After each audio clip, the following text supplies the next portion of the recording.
Ai, eu odeio gente falsa. Ai, aquelas falcianes. Sabe aquelas pessoas que, sabe, elas fazem você acreditar numa coisa e de repente elas são outras. Você sabia que em inglês a gente também tem a lot of false friends? Hello, sobrinhos e sobrinhas fofurinhas da titia. Hoje nós estamos aqui para falar dos false friends, aquele seu amigo, aquela sua amiga falciane, mas não é para falar mal das pessoas não. Nós vamos falar das palavras que são falsos cognatos. Aquela palavra que parece um negócio, mas que só ilude a gente porque não é nada daquilo que a gente tinha pensado. Seja muito bem-vindo ao meu canal. Se você é novo por aqui, já aproveita, já clica aqui no botão de se inscrever. Eu tenho certeza que você vai adorar os conteúdos que você vai encontrar por aqui. Muito bem, então vamos falar primeiro sobre o que são palavras cognatas e o que são falsos cognatos. Palavras cognatas nada mais são do que palavras que são parecidas. Então você olha aquela palavra, você só de ler aquela palavra, você já acha que ela parece com alguma coisa que você já conhece em português e ela faz você entender o significado, como a palavra computer, que é muito parecido com a palavra computador, ou a palavra intelligent, que é muito parecida com a palavra inteligente, e ainda bem que elas são palavras cognatas, ou seja, elas são parecidas e elas realmente têm aquele significado daquilo que ela é parecida.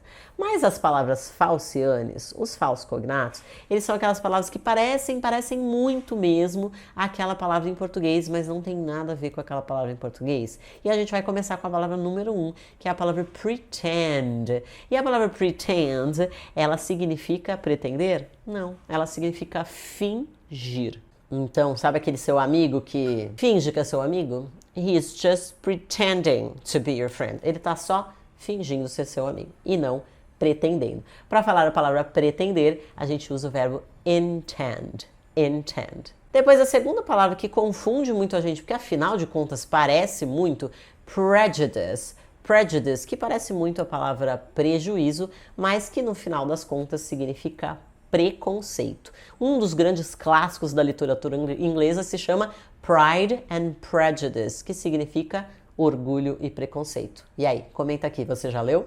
Depois a palavra número 3 é a palavra que também engana muita gente, que é a palavra college, que parece muito a palavra colégio em português. Porém, college, na verdade, é o nosso curso que a gente faz depois da escola. Então, o colégio, na verdade, né, a gente chama de school mesmo, e a palavra college é mais relacionada à faculdade ou curso de extensão, aqueles cursos de 2 anos, sabe, que você não precisa fazer os 4 anos de faculdade. Eu não lembro como eles chamam em português, como é que eles chamam? Depois comenta aqui se você lembra, que eu não me lembro, mas esse tipo de curso é chamado de college, que é o que você faz depois que você termina a escola. Depois uma palavra que engana muito a gente, porque afinal de contas, gente, é muito parecido. A palavra library parece muito com a palavra livraria. Pois é, mas se você for num library, você não vai conseguir comprar nenhum livro. Apenas tirar, dar uma boa lida e depois devolver. Porque afinal de contas, a palavra library significa biblioteca. E se você quiser dizer livraria, o lugar onde você compra livros, aí você vai dizer bookshop. Depois a palavra número 5 aqui é a palavra support, que, gente, parece muito a palavra suportar. E aí eu não suporto esta pessoa, falciane. A gente não diz I can't support. Existe sim uma expressão para isso. And I'm going to say I can't stand this person. Eu não aguento essa pessoa e é assim que a gente vai usar. Porém, a palavra support vem muito no sentido de dar um suporte financeiro para alguém. Ou então ela vem nesse sentido de apoiar alguém financeiramente, né? Então, for example, my mother supports the family. Então, a minha mãe é que apoia a família financeiramente. Agora me conta uma coisa, você já caiu em alguma dessas pegadinhas, dessas palavras falcianes?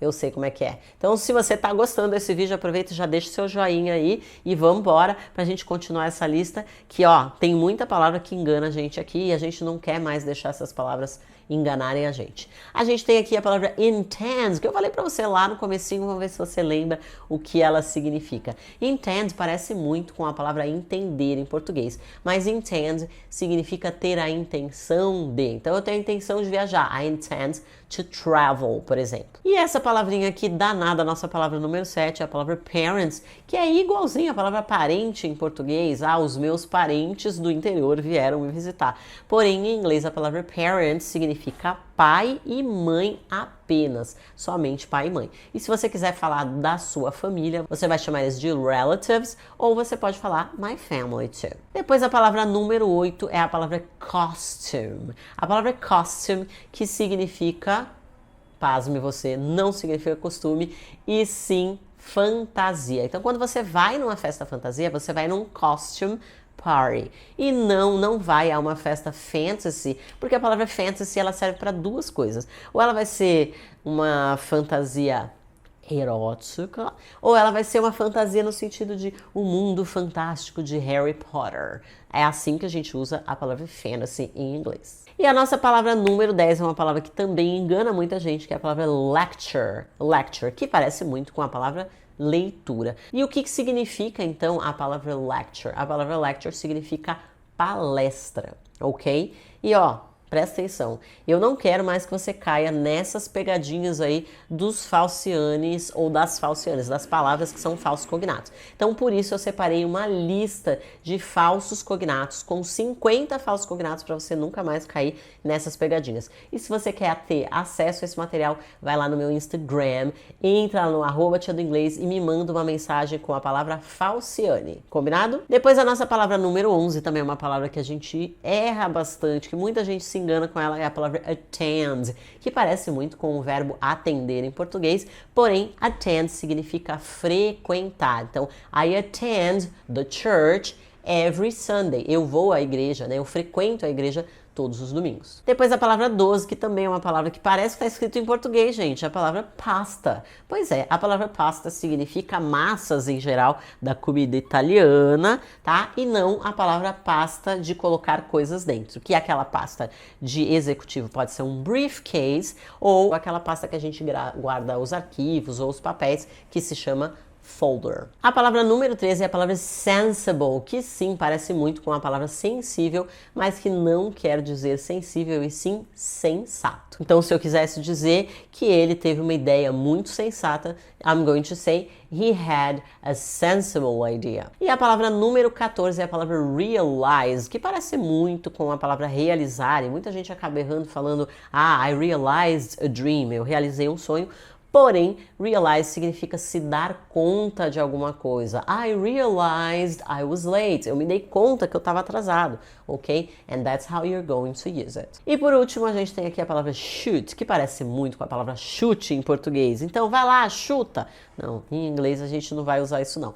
Para falar a palavra chutar, a gente tem o verbo kick. E shoot serve para várias coisas. Se você não sabe para tudo que serve, essa palavra que é incrivelmente, mas muito versátil em inglês, eu fiz um vídeo só sobre a palavra shoot e todos os significados. Mas shoot não significa chutar. Shoot pode ser atirar, pode ser filmar, e dá uma olhada no vídeo para você ver todos os contextos. E eu espero de coração que você tenha curtido esse vídeo de hoje. Se você curtiu, não esquece de deixar o seu joinha e também não esquece de passar lá no meu Instagram para pegar a sua lista dos falciane.